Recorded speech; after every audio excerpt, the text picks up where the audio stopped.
Welcome to the Jordan Bumgarner Show. This is going to be a special, and it's going to be a UFO special, and it's going to be a good one. So, welcome back. I hope you had a good weekend. Hope you're having a good week. So we're going to talk about a guy named Jerry Freeman, and he's an interesting character because he never was like a UFO enthusiast, or anything like that. The man was an archaeologist. And it just so happened what he was looking for happened to be on some government property. What he was looking for. So let's go listen to George Knapp talk about Jerry Freeman. And then we'll listen to Jerry Freeman talk about his experience. Now this is some interesting stuff, guys. And then we'll jump into some Bob Lazar stuff. So here we go. Here we go.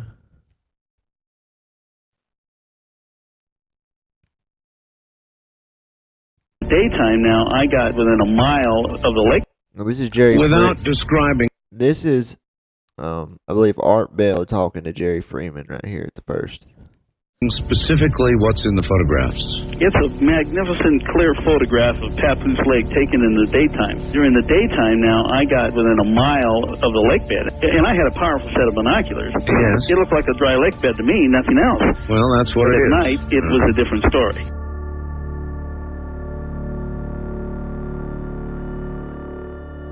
So he came from the other direction. He And came this from, is supposedly before S4 was built.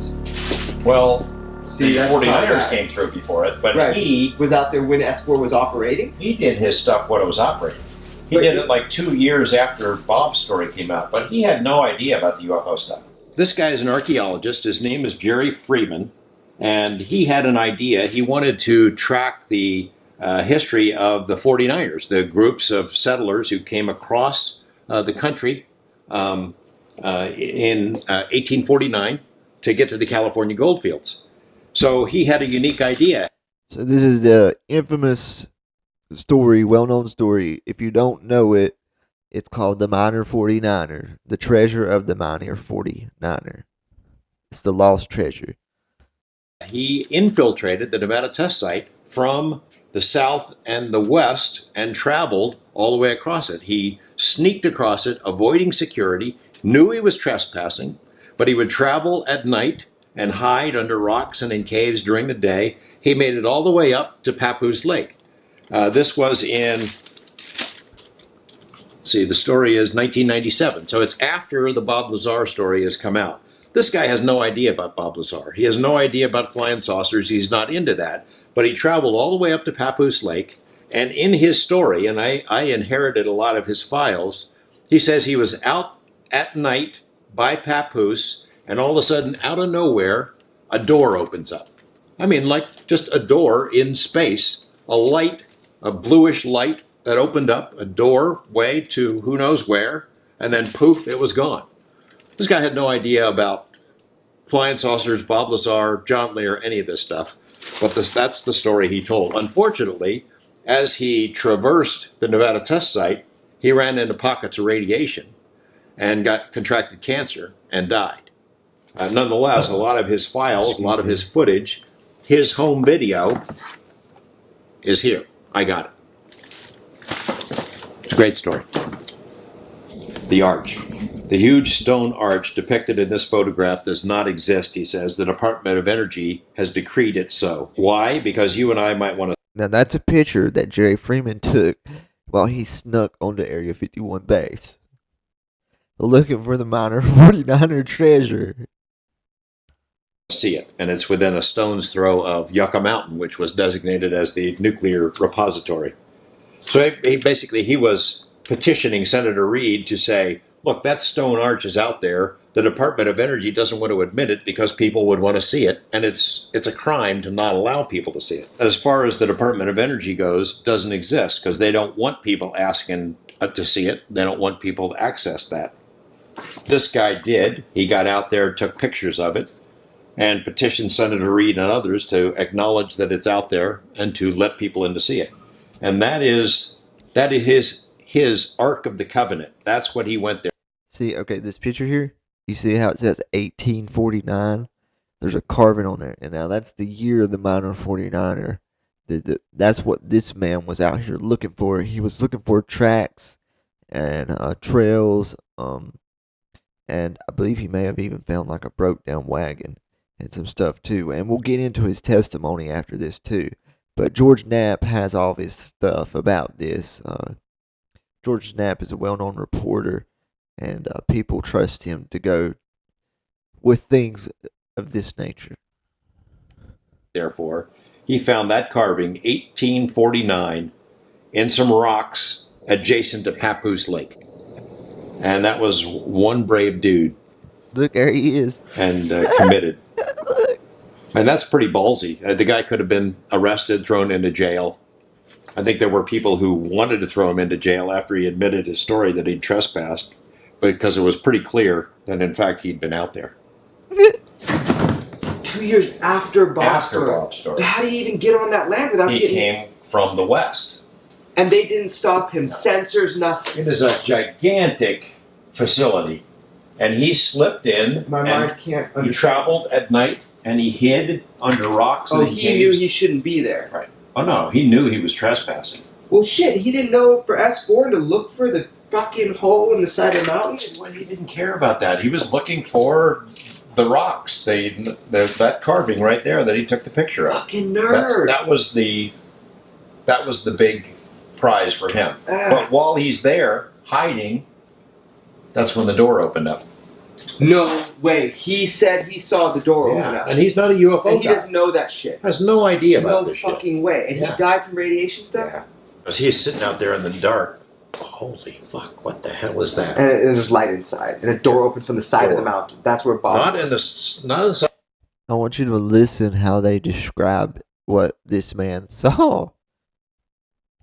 of the mountain, right in the middle of the desert, in nothing. Nothing's there. There is no side of the mountain. It opens in complete darkness in the middle of the desert. Ooh. You're not saying the floor opened up. No, I am saying saying he's sitting here looking. Out of interdimensional space. Yeah. A door opened with light behind it. Yeah. And Like a portal opened up in the middle of the desert, and there was lights in there, and he seen it with his binoculars. Had a powerful set of binoculars on him, and he describes too, that and during the daytime there's like no activity, but at nighttime there's all kinds of stuff going on. he said this to you. Yeah. And he came to talk because he knew you were into this area. Yeah, but he But he came to didn't me, know- but I didn't get to do the story. It ended Okay. up being somebody else because I wasn't there at the time. So but, there's some shit going on out at S4 that is way beyond our yeah, imagination. and this guy, like I said, not a UFO guy. Completely Dreamland. different adventure.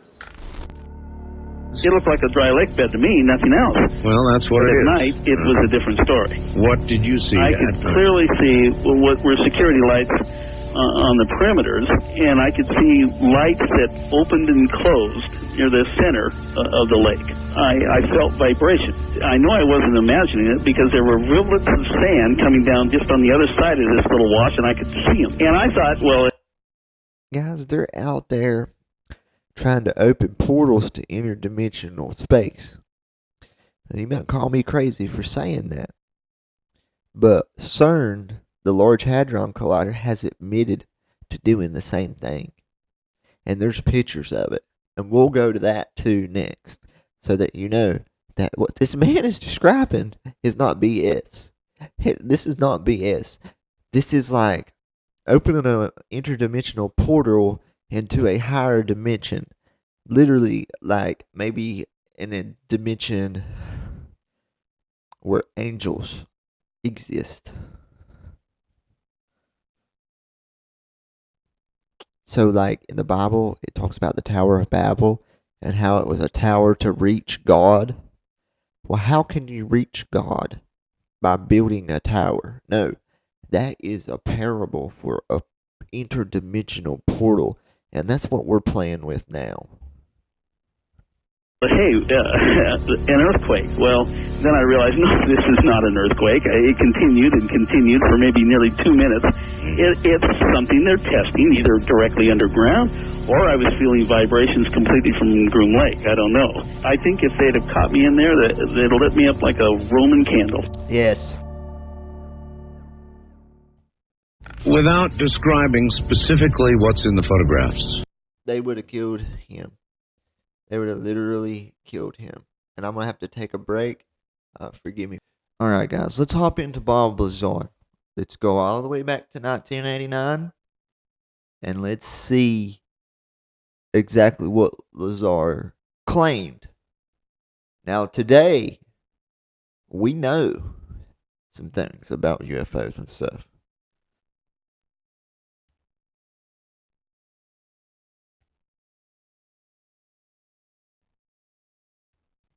High-tech surveillance equipment around the world, and even in space, has allowed global intelligence to see and be aware of many things that the common civilian cannot even begin to imagine. The military recruits many talented civilians when special expertise is required. And propulsion systems expert Bob Lazar claims he was one of them. In this exclusive interview, he gives his detailed account of his employment with the Department of Naval Intelligence at the top-secret facility known as S4, where, according to Bob, he was hired to work on recovered alien spacecraft. S4 is located 125 miles north of Las Vegas and 15 miles south of Groom Lake.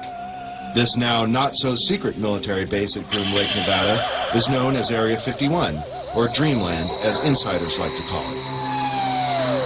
Born in 1959 in Coral Gables, Florida, Bob has lived much of his life in Las Vegas, Nevada. With degrees in physics... Hang on, guys. I gotta take a quick break and stopping point. I'm getting an important phone call. I apologize. Okay, guys. I had to grab a blanket, too. It's kind of cold in here. And I'm not very good at working my thermostat. I ain't gonna lie.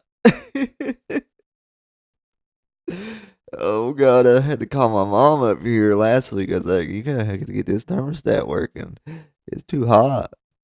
Physics and electronics from MIT and Caltech, he has dabbled in everything from chemistry to fireworks in an effort to understand the finer points of propulsion. He has even assembled a jet car with a 22,000 horsepower engine salvaged from a Navy F-3D Skynight that is capable of land speeds of over 350 miles per hour. Fate took a serious turn for Bob in 1982. Arriving early for a lecture at Los Alamos National Laboratory in New Mexico given by Dr. Edward Teller, one of the inventors of the atomic bomb, Bob was able to meet and talk to the famous physicist. Coincidentally, Dr. Teller was reading the local paper, The Monitor, with a featured front-page article on Bob, and the two struck up a conversation. Later, Bob sent Dr. Teller his resume for consideration, and soon after, Bob was hired by the Los Alamos National Laboratory. This Los Alamos-based directory lists Bob as an employee. By 1989, Bob was brought into the top-secret program at S4 known as Project Galileo. In the following interview, Bob reveals many details of this amazing experience.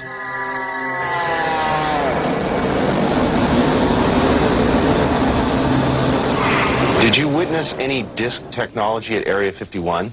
No, there was absolutely no ET craft, ET technology, anything like that at Area 51. This is why S4 was made specifically to separate it there. People at Area 51 do not have the clearance. How long were you employed? You know, guys, a truth has a ring about it, and when someone's telling the truth, you can look them dead right in the face and tell it. This man, he telling the truth. I want to replay that right there. Get that. A little bit right there. Now watch for it. Did you witness any disk Discernment. Watch. technology at Area 51? No, there was absolutely no ET craft. Did you see how his eyes went back up? He is recounting what he saw. ET technology, anything like that at Area 51. This is why S4 was made specifically to separate it there. People at Area 51 do not have the clearance. How long were you employed at S4, and when were you hired? When was I hired at S4? I guess early '89, and I was probably there only about 6 months or so, on a very infrequent basis. How were you transported to and from work? At the time that I was working there at McCarran International Airport in Las Vegas, there was a Special Projects EG&G building. When I was told to go to work, I drove there, parked my car there, and got in a plane at the airport, flew to Groom Lake, where I deplaned and waited for a bus, and the bus drove me down to S4. The S4 facility is an area just off the Papoose lake bed, dry lake bed, and it consists of... All right, do you hear that? It's just off the edge of the Papoose dry lake bed. Now, fast forward to 1997. Now, this is about 8 years later from when this film is being, Bob's being interviewed here, and we're talking about Mr. Freeman and what he saw. That a portal basically just popped up, and he could see lights. And I'm going to show you that they're telling that this is all true, because later on now, with the technology that we have now that's out in the public, specifically at CERN and what they have admitted, this is all true. Interdimensional beings that travel. Now, I look at them like fallen angels and angels. That's how I look at them, because an angel isn't from this earth, guys. They're not. They're just not. An angel literally is an alien. For those of you that are new, this is what I say. An angel is an alien. Straight up. It is extraterrestrial. Straight up. Okay. Sorry about that. I had a phone call. 9 hangars. The hangars have sloped doors on them with a sand texture coating. Around the opposite end of the hangars, there's the standard entrance where you're dropped off at. You go through a security check, and inside there's a small complex. There's some office space. There's several laboratories, the hangars themselves, of course, and a few other places. I didn't have free reign to go wherever I wanted to. Everywhere I went to, I was essentially escorted, so that was really all about that I saw. Inside the facility, what was the basic layout? Were there underground levels? I don't think there were any underground levels to it, though there could have been. I don't think it was an extensive underground facility. It just looked like an installation that was butt up against a mountain. And, I didn't see any evidence of any stairs going down, elevators, or... Now, you see, he's telling what he saw. Okay? Now, this is different from what the man that snuck in and saw. But do you notice how Bob said it was very compartmentalized? So he's only went to a specific part. That base much bigger. But, like I said, I don't know. There could have been, and I just might not have been permitted in those areas. It's difficult to really surmise how long it had been operational. Everything did look fairly new. By that I mean I don't think this installation was there in the early 70s. Nothing was worn. Things looked fairly freshly painted. So, as a ballpark guess, I would say it would really surprise me if the installation was older than 5, 7, 10 years, something like that. A scientist killed in the project. What exactly happened there? Allegedly, obviously, I didn't see this, and I don't know it to be fact, but this is what I was told, that I was hired to replace one of a couple people that were killed while working on one of the reactors from one of the crafts. Apparently, for whatever reason, cut open an operating reactor, and the device exploded, killing both of them. The scientists that were killed there, allegedly the detonation from the explosion was fairly large. It would have rivaled a small tactical nuke. So it was. Now, you remember that he happened to run into some radiation? Mr. Freeman did. And he got cancer and died. This would account for that radiation. Done at the Nevada test site, and it was to be passed off as an unannounced nuclear test. Did you have any direct contact or communication with aliens? No, not at all. Tell us about the briefing files. Under what conditions did you gain access to them? I was put into the briefing room with 121 or 22 briefings, and really was just told to sit and read through them. I think they were there just to mainly educate me on what was going on. They weren't a complete in-depth explanation on everything else, but just essentially a brief synopsis on some of the other projects that were going on there. Supposedly, the information, now this isn't something that I determined, it's something I was told, that the crafts originated from a planet that orbited the Zeta Reticuli star system. Zeta Reticuli 1 and Zeta Reticuli 2 are two stars of a binary star system. The craft allegedly came from there. One or two autopsy photographs I saw dealt with just a small photograph, a bust shot essentially, just head, shoulders, and chest of an alien where the chest was cut open in T fashion and one single organ was removed. The organ itself in the other picture was cut and vivisectioned essentially. Showing the different chambers in there. This was totally... He's recounting it again.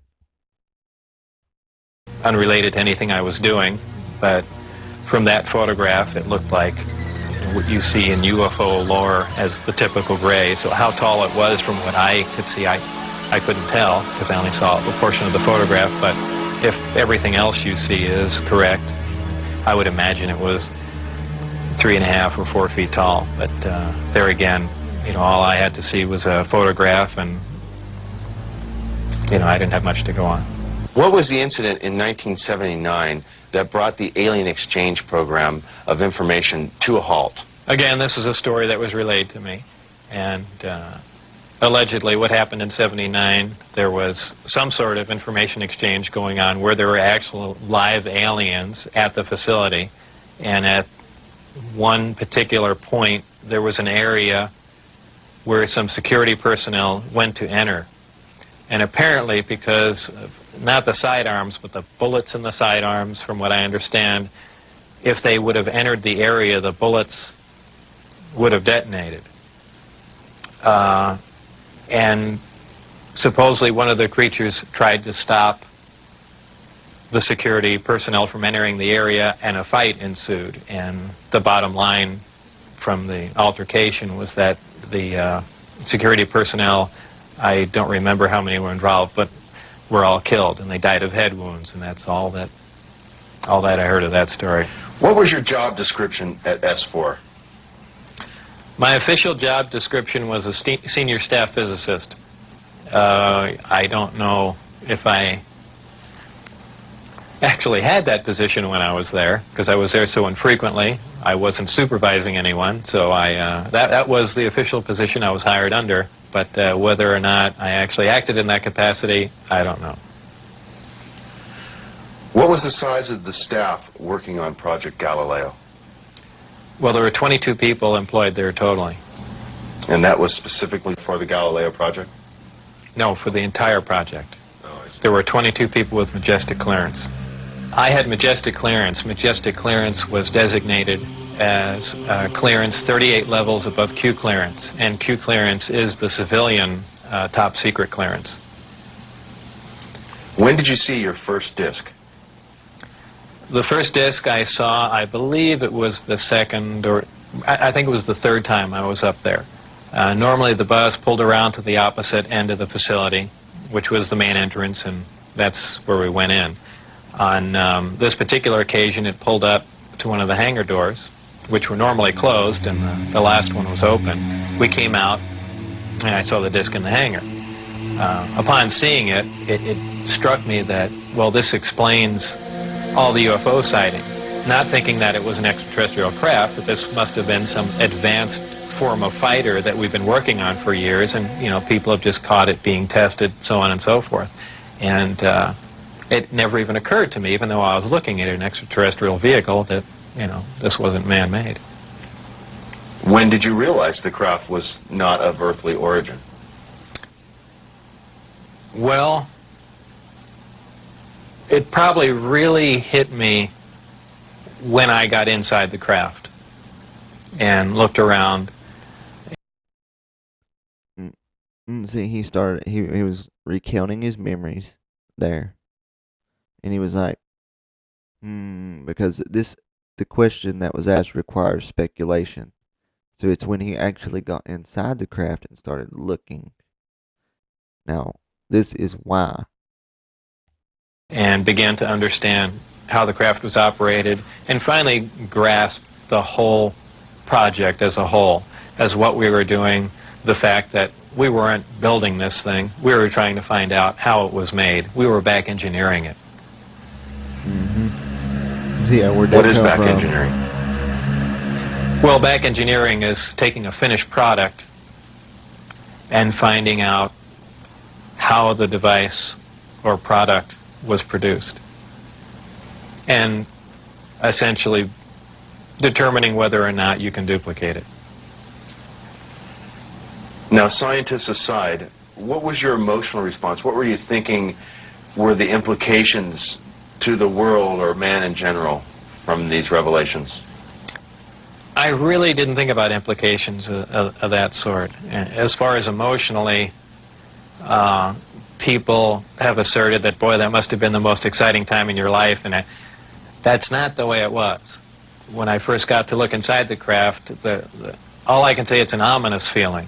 You walk in there, and it feels as if you shouldn't be there. I know that sounds kind of corny, but it's a real ominous feeling. It's not an exciting feeling. I want to add this. I had someone send me a thing on TikTok, and it was like a verse in the Bible. And it was like sounding like it was describing a UFO, except that it was like the disc that has two angels holding it up. And then after that it says, "This is wickedness." And I'm just paraphrasing as to what I can remember. But that's the basic of what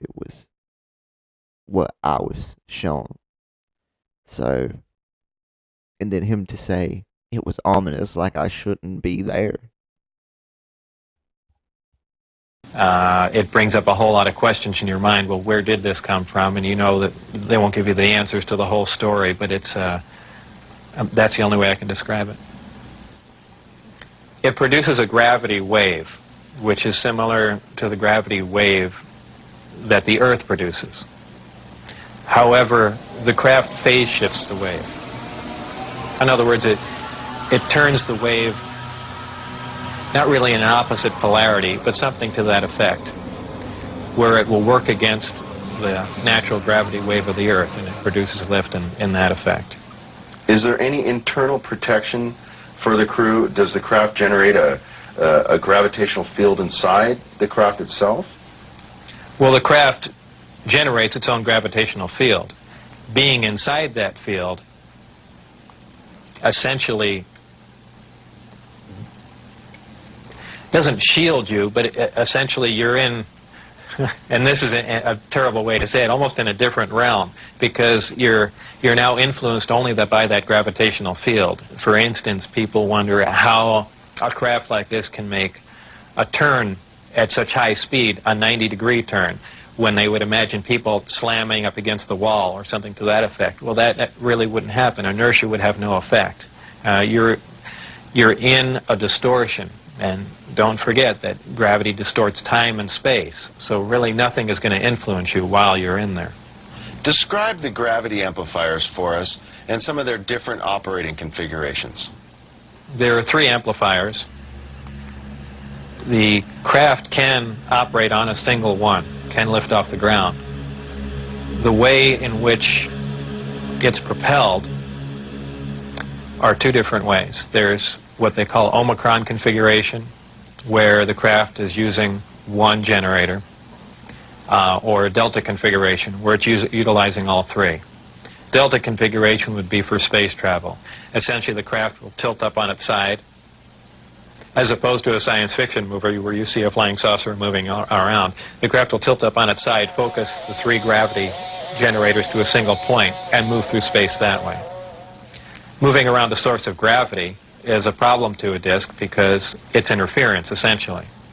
So what they do is they work with that interference to their benefit. They'll use one gravity generator to lift the craft off the ground.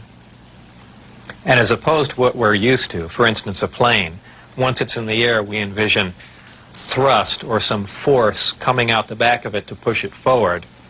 The crafts work completely opposite of that. What they do is once they're hovering in the air, they'll swing the two remaining gravity generators up in front of them and create a distortion, essentially a downhill. And the craft rolls downhill for infinity. It's always chasing a little distortion. That's why they look goofy when they fly around at low speed, because they're essentially, and any time you run over, the gravity field around the Earth is not completely constant and stable, depending on the minerals and density of the Earth underneath it.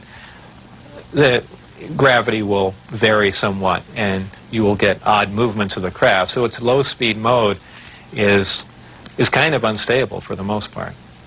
I only witnessed one test flight up close, officially. That I was just inside the hangar. The test was going off probably, just as the sun was going down. And it was a low-performance test. I believe there were some pilots or test pilots in the craft. The craft must have been retrofitted to fit them, because the seating arrangements were really not accommodating. They were in radio communication with the craft, which is kind of surprising to me, because the gravity waves that the craft was producing should have distorted the radio waves also. So apparently there's something there that I don't understand. The craft lifted off the ground. See, he's like, these like minute details that he recounts, they're so factual. And I'm getting another important phone call.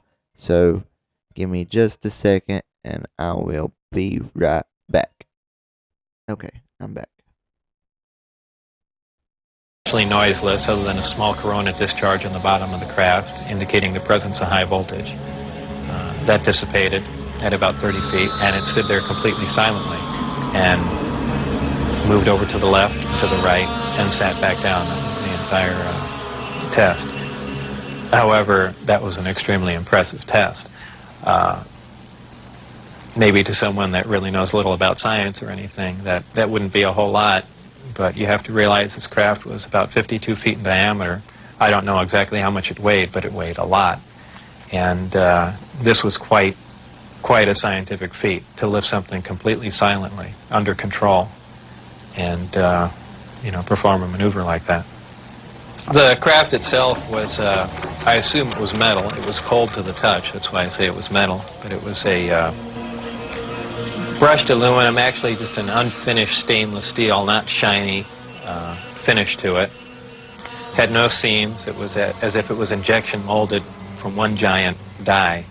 I was completely amazed. I can't really reflect on how it made me feel, but that was exciting. How would you define gravity?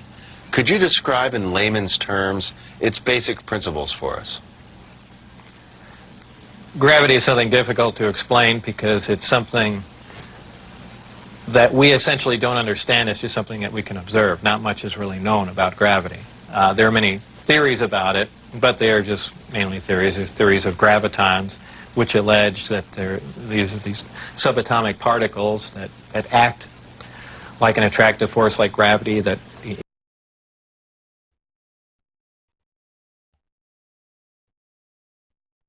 Sorry about that, guys. I had several things that had to be done.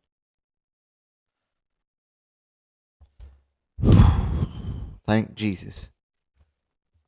Like I said, every day I struggle. Sure am struggling today.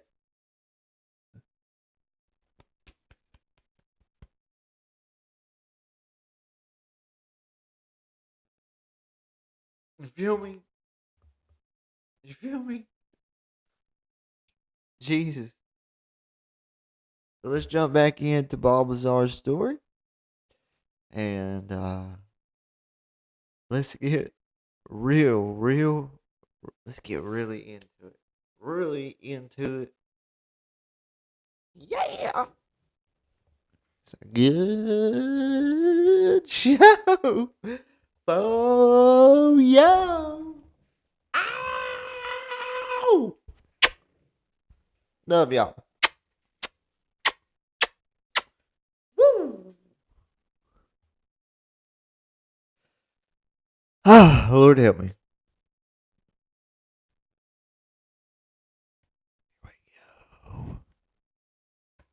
Exchange between two pieces of matter. There's also a theory that gravity is a form of wave, an electromagnetic wave. But basically, gravity is a force. It's the attraction.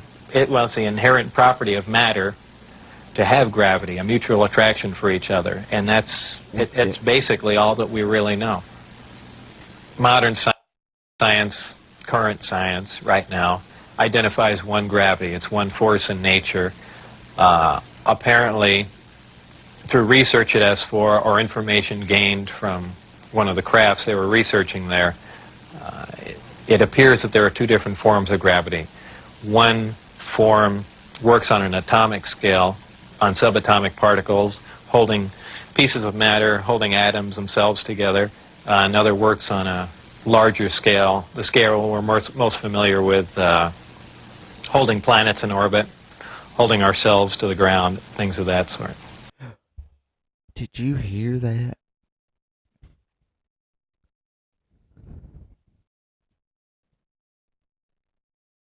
That is like a superior design from the creator.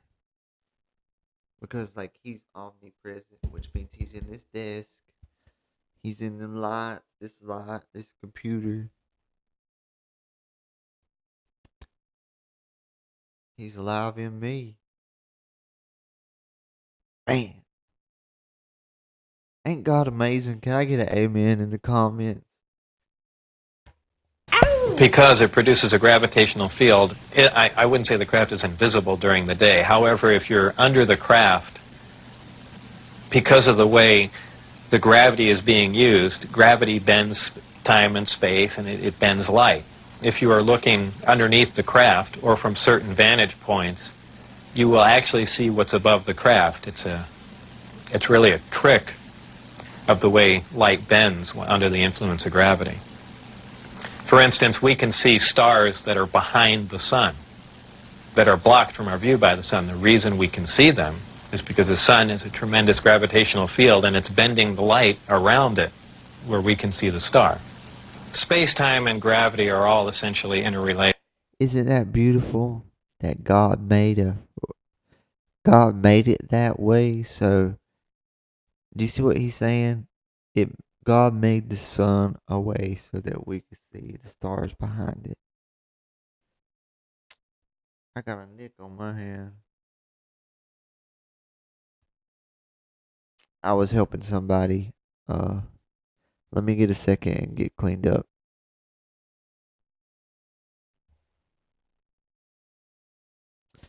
Sorry for the interruptions, guys, though.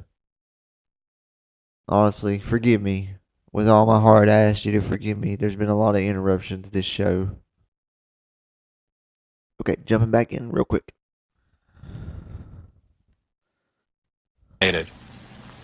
They all act on one another. Gravity bends space. Gravity also distorts time. When you vary one, you essentially vary the other two. If you, as an example, if you have a massive body, say a planet or something that's making a lot of gravity, producing a lot of gravitational waves, if you will, It distorts space. It bends space to it. It also slows down time. These things aren't theories. We know them to be true. We cannot artificially create this because we can't create gravity. Think about the show I made before this, explaining all that with Malaysian Airlines. And now think about that, just blew my mind. I hope it did y'all's too. Praise God that our minds get blown.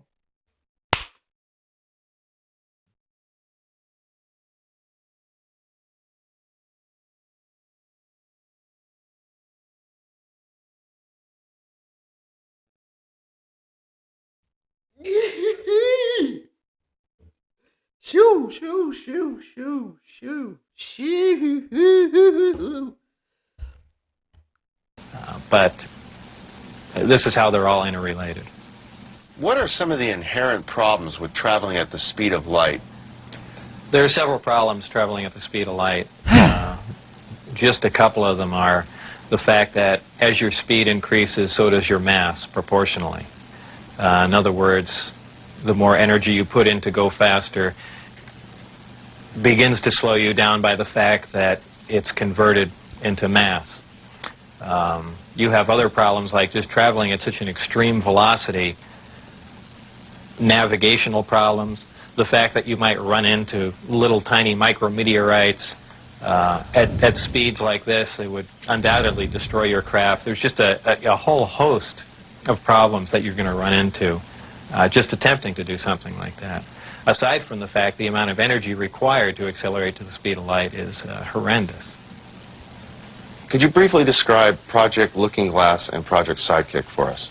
Project Sidekick was another project going on with Galileo. Galileo was the project that I was involved in.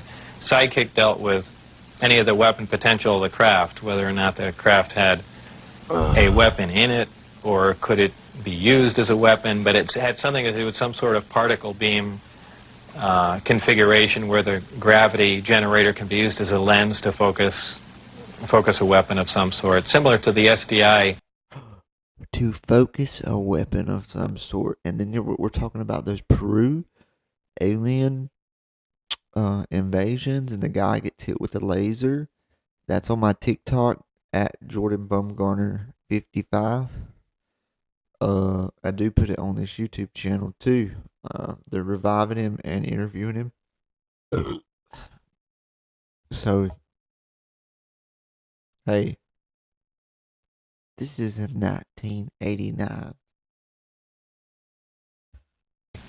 Device we were working on in the 80s, but with the potential of a focusing device using the gravity generator. And Project Looking Glass? Project Looking Glass dealt with the distortion, the fact that there's a time distortion. Okay, so he's talking about the gravity generators that's inside the craft. That there's 3 of them, and one mode is omnichrome, and the other mode, when all 3 on, are delta to like fold space time. Essentially, looking back in time, and by that I do not mean looking back years ago to see the wagon train days. They're looking for distortions that are milliseconds in time, and what that was used for, I don't know. But that was just observing the time, the time distortion, time dilation phenomena of the craft in operation. What is element 115? Is it found here on Earth, or is it strictly an extraterrestrial material? 115 is strictly an extraterrestrial material. It probably occurs naturally in some other places, maybe other star systems. Now, there is a verse in the Bible. I want to stop right here, and I want to show you guys what I'm talking about. Okay, guys, watch this. I didn't know there were 3. This is amazing.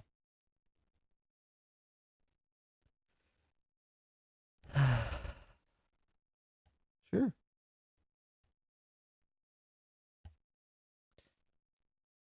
But we speak God's wisdom in a mystery, even the wisdom that hath been hidden, which God foreordained before the worlds unto our glory. Plural worlds, guys. Plural. Hath in these last days spoken unto us by his Son, whom he hath appointed heir of all things, by whom he also made the worlds. So if it wasn't for Jesus, there wouldn't be the worlds. Though faith, we understand that the worlds were framed by the word of God. Amen. Because Father created it. And if it wasn't for the Son, he couldn't have created it. So that these things which are seen were not made of things which do appear.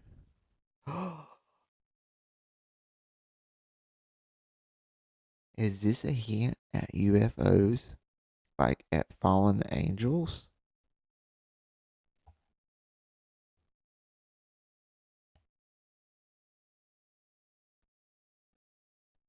So,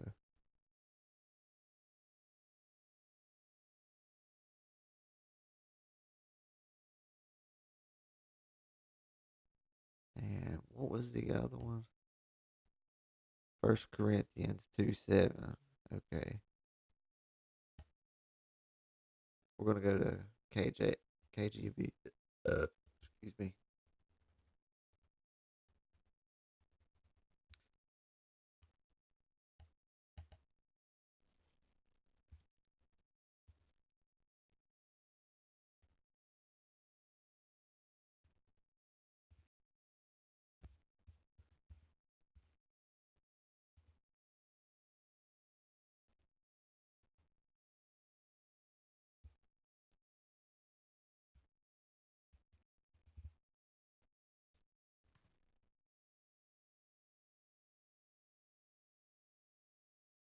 Okay, go back to 2, 3,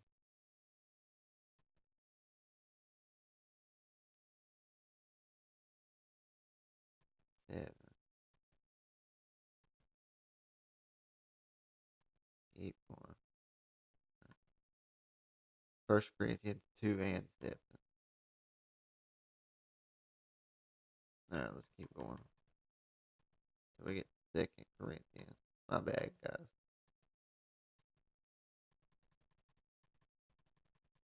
It might be better just do this.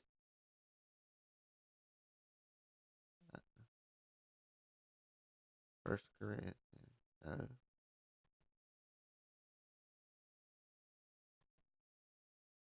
Hang on. 1 Corinthians 2, 7 KJV. Now,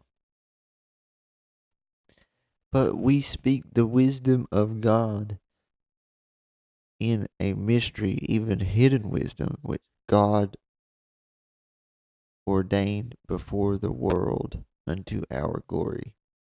Now the other two say worlds, and he says, I send my message is established by 2 or 3 witnesses.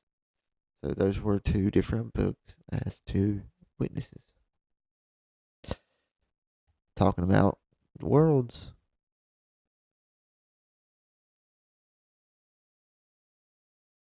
Even the hidden wisdom which God ordained, like hidden, it's like hidden. I would say that pointing at worlds like the other one. Honestly, Jesus Christ is coming too. Yeah. All right, now some people not familiar with science or chemistry say, well, that's ridiculous. All the elements occur on Earth, but that's not true. There are elements on the periodic chart that aren't found on Earth. I believe the Heavy Ion Research Lab in Darmstadt, Germany, has reached element 112 recently. So 115 isn't that far away. And when they synthesize it, it's not like they're making a couple ounces of it. They're talking about 1 or 2 atoms of it. To make any usable quantity of a heavy element like that is virtually impossible. Element 115 is in the top of the reactor. I don't want to. Sorry to interrupt, but when he said that about that which things with that which doth appear, I think he's talking about like the angels that have fallen, and then you see them, like, because angels are like fire. You can look that up yourself if you. I believe you believe me, guys. Honestly. Reactor, and the base of the reactor apparently is a small, something similar to a cyclotron. It's a particle accelerator. A particle is accelerated to high speed and then deflected up a small tube, and it's aimed at the 115. This transmutes the 115, similar to the way we do that in a normal particle accelerator. Now, see, he's talking about a particle accelerator, like I was talking about CERN earlier. He's explaining it, how it transmutes. This causes a reaction, a radiation emission that we really haven't seen before. It produces antimatter. Okay. Now, the Da Vinci Code talks about the antimatter stuff. And you know how Hollywood puts stuff in your face? And it's really like the devil puts stuff in your face. Like he'll put stuff in your face to make it, to make fun of you. That's the way I think of it. Or laugh at you and think you're a fool. But anyway, it's like God puts it there so you can see the truth too. Because the devil's trying to play God, and God is God. For instance, the calendar. The first day of the week is Sunday. The 7th day of the week is Saturday. This antimatter is guided down a tuned tube and reacts with a gas. When matter and antimatter react, they convert to 100% energy. This energy is converted, heat energy, is converted to electrical power in the reactor itself. This is done through a thermoelectric converter. And this electrical power is used to power other subsystems on the craft, though there is no wiring, as we would know it. Also, that's almost a byproduct of the reactor. The reactor also sets up a gravitational wave from the 115 being bombarded. This gravitational wave was present at the top of the reactor and is essentially guided in the same way microwaves are guided, through tuned tubes. And this goes to their amplifying cavities and through the projectors that are in the bottom of the craft. Do you see how specific he is? You could build this thing. You could literally. The gravity generator is running. Is there thermal radiation danger to the crew? There is no thermal radiation while the reactor is running. The thermionic generator is 100% efficient, which is in violation of the first law of thermodynamics. But in fact, it works. Element 1. Hidden wisdom. 15 is stable. And for those familiar with chemistry, we know that elements with higher atomic numbers have shorter and shorter half-lives. However, when you reach a certain point, they call it the island of stability. There is a place, and we've theorized this for a long time, somewhere around 114 to 116, there should be an area in there where the nucleus of the atom is geometrically stable with protons and neutrons, where it no longer decays. It's not radioactive. 115 is, in fact, this element. In fact, it does occur again somewhere around element 247. Of course, we're nowhere near synthesizing that. We can only, predict things like that. But that's where 115 is. Did they, the aliens, give us element 115 in large quantities? Whether or not it was given to us, I can't answer that question. However, I was told that we have 500 pounds by one of my co-workers. How it was obtained and where exactly it came from, I don't know. Whether it came in one of the crafts or it was separate cargo somewhere. Anyone can speculate, but I was told that was the figure. You were able to get away with a sample of element 115. How much did you get away with? No comment. Nighttime test flights, unofficially, while off the base. Okay, so we're going to stop right there with Lazar, and I'm going to take you into another interesting thing real quick. I was talking about at the beginning at CERN. Alright guys, look at this. Now, this is that Higgs boson thing, that thing they call the God particle. See how it looks like a... Let's go full screen. Look.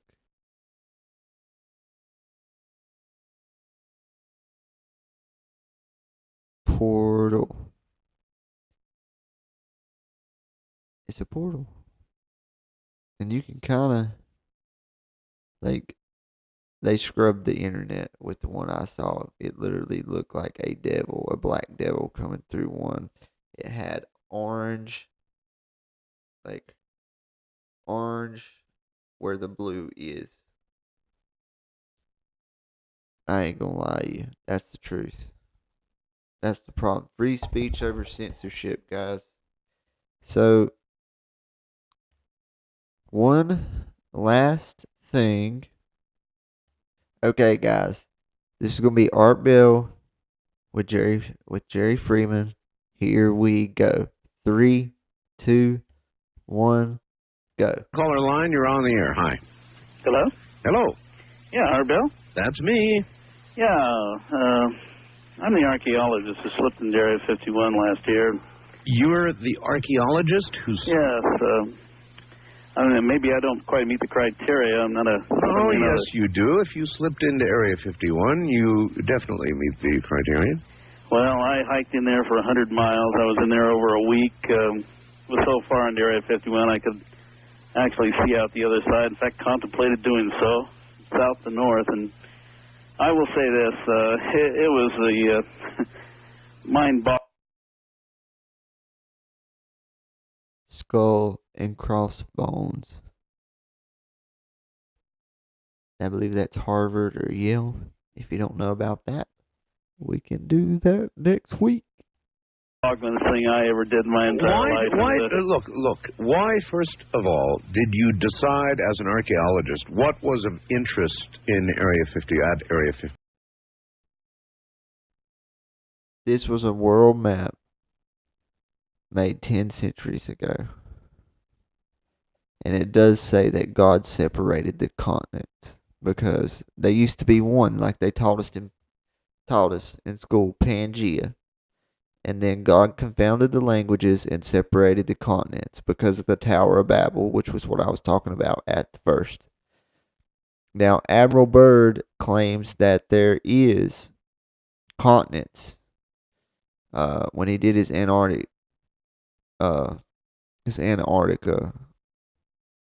expedition, Operation High Jump, and its own beyond that.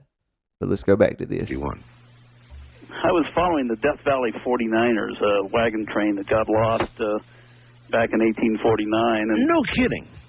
Yeah, they left. They took a shortcut, ill-fated shortcut, as it turned out, from the Utah-Nevada border, and as fate would have it, of course, they went directly right through the center of what, of course, legions of UFO people believe is Area 51. And So you were simply following their trail, and the trail led through Area 51. That's correct.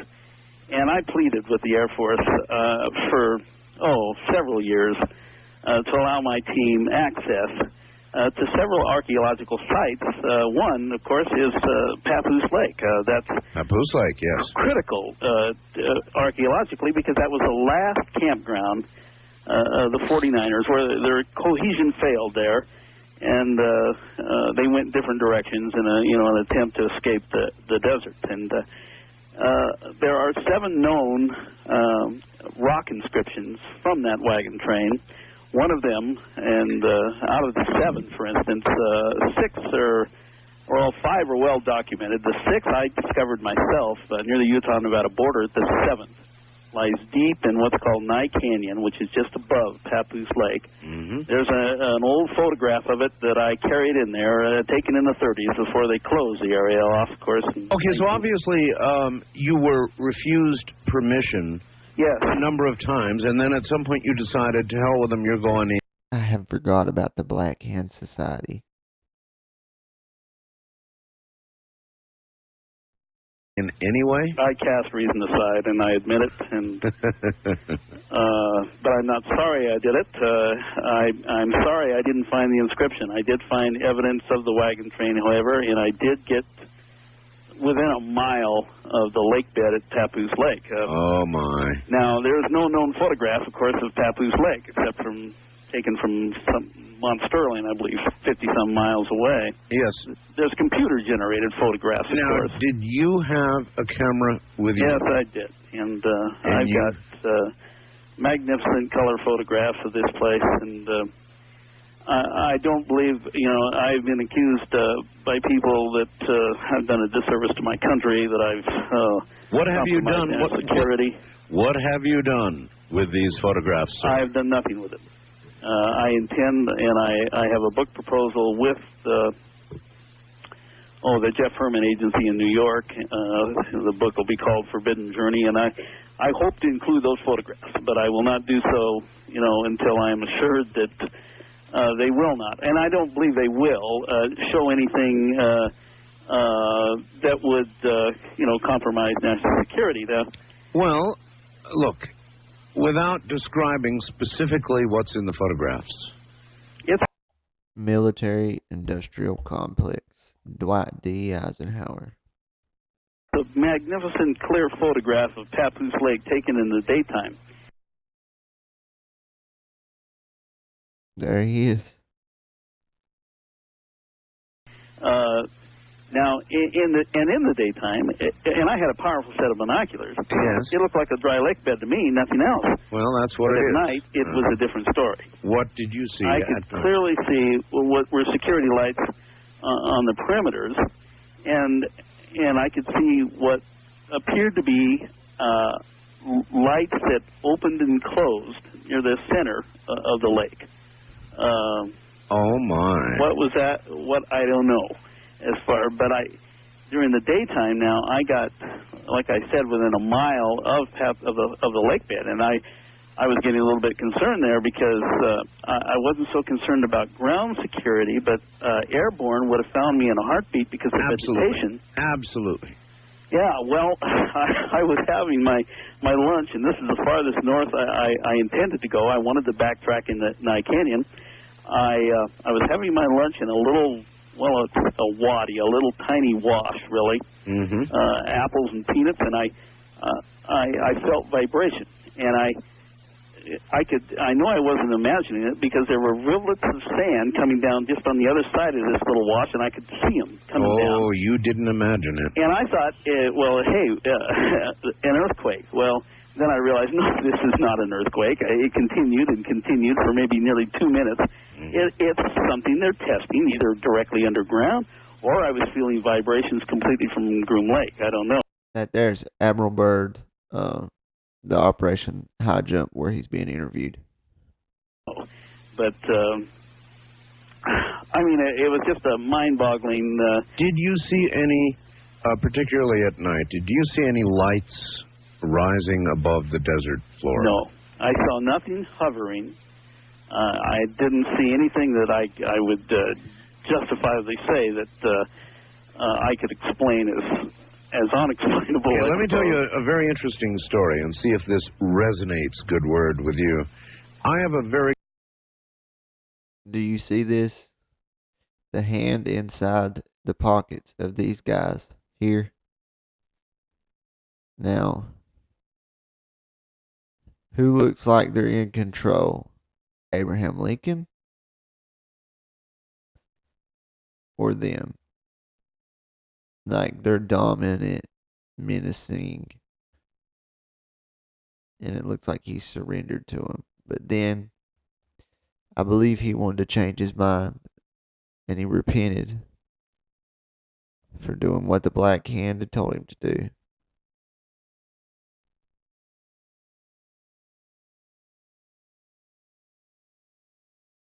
So they shot him, just like JFK. And he was wanting to destroy the CIA and print America's own new money owned by the U.S., which they robbed us from in 23, the big bankers. But anyway, we'll get into that another day. very good friend who lives on the other side of the valley. If you've never seen this photo, look here.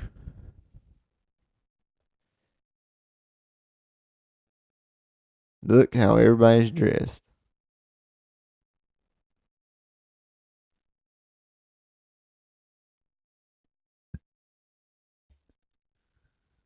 They say he's a time traveler. Closer to Area 51. In fact... Rachel? Yeah, that's right. In fact, he works there, and I will not identify him behind that. This friend of mine built a porch. He's got a mobile home on the other side of the valley. He built a porch, and he sunk 2x4s or better into the ground, you know, to support the porch, right? And he began to hear these and feel these strange vibrations at night, so strong, that, believe me, it killed him to do it. He ended up tearing the porch down to stop the vibrations because he couldn't sleep at night. No kidding. Yeah, so there's something going on out there underground. There's no question about that. Now, so you spent exactly how much time in Area 51? I was in there a week. Oh, boy, talk about forbidden archaeology. Oh, I mean, I'll tell you right now, Art, I mean, I have good backcountry skills, but I was very, very lucky. Anyone who's contemplating storming the ramparts of Area 51, think again. Yep. These guys are in there with weapons of war, and they will, and they can kill you. And I felt just something about the way I saw many guards, and I saw them, most of them, fortunately, from a distance, although not always. Something about the way they carried themselves. I think if they'd have caught me in there, they'd lit me up like a Roman candle. I understand. Now, I want to try something out on you. You have these remarkably clear photographs. Yes. I understand you're going to write a book, publish a book. And most people who write books and publish books want publicity to sell their books, yes? Sure. So, would it not be advantageous to you to take one of the more intriguing photographs and send it to somebody like me, who would then interview you when your book comes out? Well, you certainly reach a large market. Congratulations on your Newsweek article. You're up so late. I never catch you, but I read Newsweek, and I saw your article in there, and you reach 10 million people. That's an interesting point. It is, yes, it is. And so I'm making you an offer. I'm trying to make you a deal here. I'm trying to get a photograph is what I'm trying to do. But were you to send me one, why, I could post that on the website. Then when the appropriate moment came, I could do an interview with you, and who knows how many books you'd sell. Probably many. Well, really, I mean, but my picture is a clear photograph of Papoose Lake. I mean, it's a dry lake bed. I mean, it looks pretty much like the computerized photograph. I'm not... I know, but there are not existing, as you pointed out, there are not existing clear photographs. That's right. Well, my idea was, I'll print the book, and then the photographs will be in the book, and they'll just, that'll sell the book. But you got a good point there. I know I do. Why do you think I made the offer? Well, let me seriously consider that. All right, so you've got my address. You seriously consider it, and I'll look for it, all right? What is your address? Just, you want my address? Mm-hmm. It's Art Bell, P.O. Box 4755 in Pahrump. That's P-A-H. Yeah, no, spell it. Are you Eagles okay? wings, Okay, good. we shall. Nevada, zip code 89041 dash 4755. Now listen, my mail comes in by the bin. I get bins of mail. Okay. So take a magic marker and write on the outside of whatever you send me, forbidden archaeology. Maybe I ought to just send you the book proposal. It's called Forbidden Journey. That'd be about it. Forbidden archaeology. Yeah, okay. that's right. That'll be my key. And I want you to know that my interest, of course, is archaeological. I would love to see these 49ers brought to the fore, as they should be. They're as relevant a group as the Donner Party. No, I understand. And I understand why you were there. Really, if the Air Force... What? Did y'all read that? I would love to see these...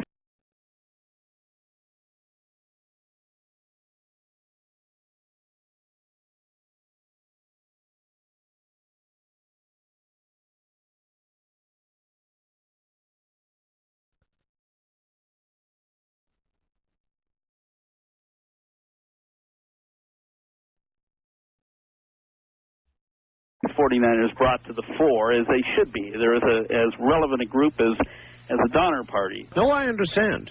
And I understand why you were there. Really, if the Air Force would allow me, I pleaded with them. I had a congressman intercede on my behalf.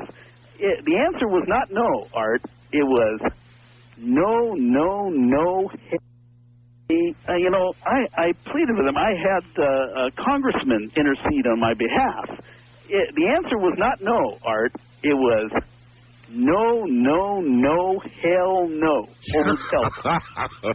I offered them, they could blindfold me, escort me. I wasn't asking for that much, and it just kind of burned me. I mean, this is sort of like my land, just like it's your land. Well, right now it's their land, so it was not only no, but hell no. No, yes, and that's the exact conversation. Serbian. Well, look at that. He just exposed them. Oh. Too. I appreciate the call, sir. You bet. Mind blown twice. Wow. Big story from last week. CNN reported this. The U.S. Department of Defense has launched a website intended to be a one-stop shop for publicly available information on unidentified anomalous phenomena. We told you about this last week. And I want... So, we'll stop there. I hope you guys enjoy this. This is the UFO special. And have a good night and a good weekend.